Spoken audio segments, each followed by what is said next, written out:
এ যেন অন্যরকম প্রতিবাদের ভাষা দেখলো বাংলাদেশ।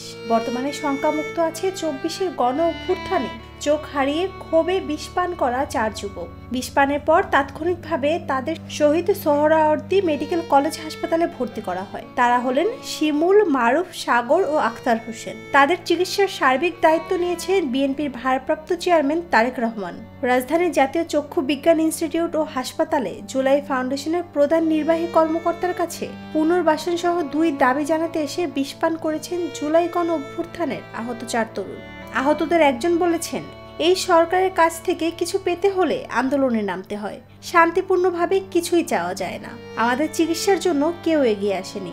জুলাই গণ আন্দোলনে চোখ হারানো আহতরা বলছেন, দীর্ঘ 9 মাসেও তাদের উন্নত চিকিৎসা বা পুনর্বাসনের বিষয়ে সরকারের পক্ষ থেকে কোনো কার্যকর পদক্ষেপ নেওয়া হয়নি, বরং প্রতিশ্রুতি দিয়ে নানা টালবাহানা করা হয়েছে। আহতদের একজন আবেগঘন ভাষায় বলেন, আজকে আমরা একসাথে বিষ খেয়েছি, কারণ ধুকে ধুকে মরার চেয়ে একেবারে মরে যাওয়াই ভালো। প্রত্যেকের চেয়ার বদল হয়েছে, বেতন ভাতা পেয়েছে, কিন্তু আমরা যারা চোখ হারিয়েছি, হাত হারিয়েছি, তাদের চিকিৎসা আজও হয়নি।